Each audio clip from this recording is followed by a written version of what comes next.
Nature हो गया, scope हो गया, ये सब देखना पड़ेगा, राइट। तो यही आपका हेडिंग है, nature and scope of statistics. अब इसके अंदर आपका डेफिनेशन आता है, लॉ ऑफ स्टैटिस्टिकल रेगुलरिटी आता है, लॉ ऑफ इनर्शिया आता है, ये सारी चीज़ें, ठीक है। सो इसमें सबसे पहले जो आप लोगों को लिखना है वो लिखना है इंट्रोडक्शन। पहले आपने हेडिंग डाली nature and scope of statistics, और उसके बाद आप डालना है इंट्रोडक्शन। सो इंट्रोडक्शन में सबसे पहले मैं जैसे आप लोगों को बताती हूँ कि कोट करके एक डेफिनेशन लिखते हैं किसी ऑथर की, एंड देन उसके बाद थोड़ा सा उसको अपने सिंपल वर्ड्स में समझाते हैं, बस उसी तरीके से हम करेंगे, ठीक है। सो पहले सबसे आप डेफिनेशन लिख लीजिए। एक बहुत फेमस डेफिनेशन है जो मैं हमेशा हर बैच को लिखाती हूँ, क्रॉक्सटर एंड काउडन की डेफिनेशन है ये। सो इसको कोट करके ब्लैक पेन से जरूर लिखिएगा। स्टैटिस्टिक्स में be defined as the collection, presentation and analysis and interpretation of numerical data। Unquote करिए और नीचे ऑथर का नाम लिखिए, क्रॉक्सटन एंड काउडन। ये दो ऑथर्स हैं जिन्होंने मिलकर ये डेफिनेशन दी थी। स्पेलिंग लिख लीजिए CROXTON, क्रॉक्सटन एंड काउडन COWDEN। कहीं पे किसी का भी कुछ भी छूटे, आप लोग जानते हैं हम लोग पहले ह्यूमन बिहेवियर कर चुके हैं, मैंने वहां पे भी यही बोला था कि कुछ भी छूटे तो तुरंत पूछ लेना, ठीक। सो डेफिनेशन आपने लिख ली, इसको बॉक्स में कर लीजिए।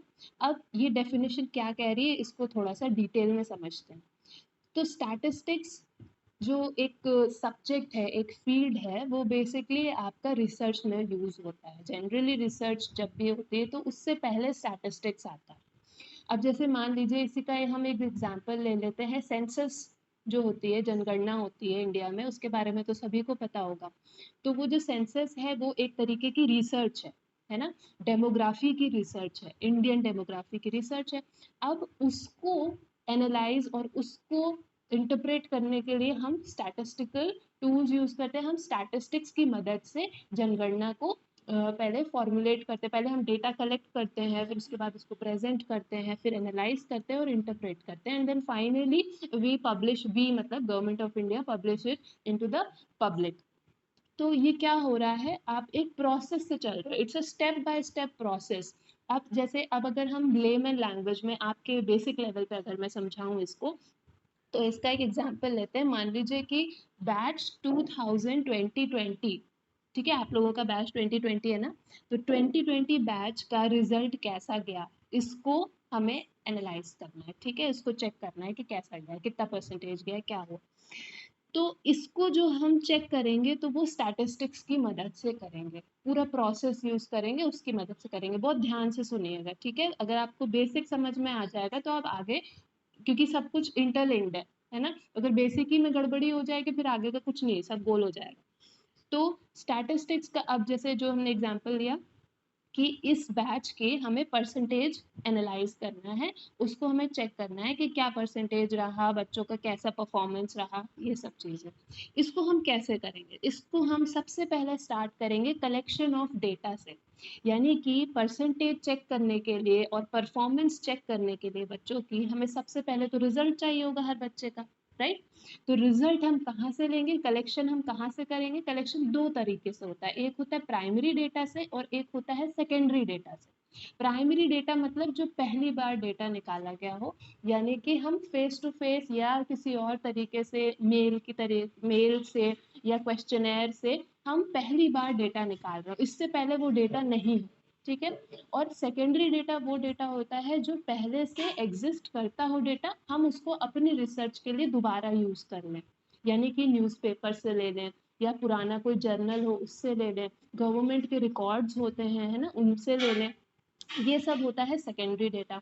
अब आपको क्या लगता है यहाँ पे प्राइमरी डेटा ज़्यादा ज़रूरी या ज़्यादा एसेंशियल होगा या सेकेंडरी डेटा। प्राइमरी डेटा यहाँ पे क्या हो जाएगा कि आप एक एक बच्चे से उसका रिजल्ट पूछो, है ना, कि भैया तुम्हारा कितना परसेंटेज, तुम्हारा कितना टोटल मार्क्स था, तुम्हारा कितना था, इंडिविजुअली आप सबसे पूछें, ठीक है। आप लोग कितने हैं, आप लोग की स्ट्रेंथ आई थिंक 120 है ना। तो एक एक से पूछे, या फिर हम क्या कर सकते हैं, हम सेकेंडरी डेटा का मेथड यूज कर सकते हैं। कैसे, हमने रोल नंबर लिए सबके, हमने यूनिवर्सिटी की वेबसाइट खोली, उस पर हमने रोल नंबर्स डाले, सबका अपना अपने आप डेटा आ जाएगा, सब हर बच्चे का इंडिविजुअल रिजल्ट आ जाएगा।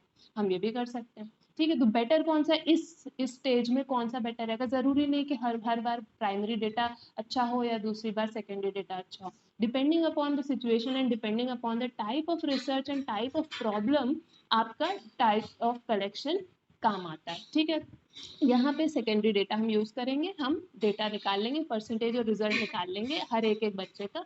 ये हो गया आपका कलेक्शन।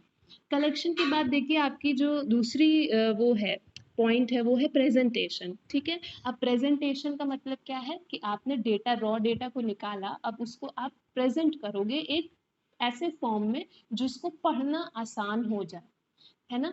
तो कैसे करेंगे हम वो काम? हम वो काम करेंगे with the help of table form कर सकते हैं हम, या फिर लाइन चार्ट्स, बार ग्राफ, ये सब आपने नाम पहले सुने होंगे, है ना? इस कोई भी एक तरीका यूज करेंगे जिससे हम अपने डेटा को प्रेजेंट करेंगे।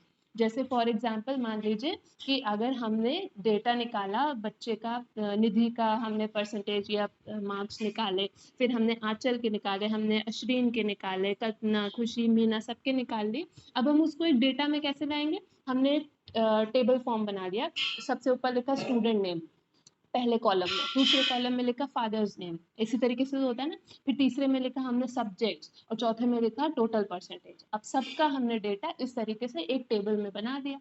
इससे क्या होगा, अलग अलग बिखरे हुए डेटा से बेटर है ना कि एक टेबल फॉर्म में बन जाए, ताकि उसके ऊपर जब हम स्टैटिस्टिकल टूल्स लगाएं तो आसानी से लग जाए।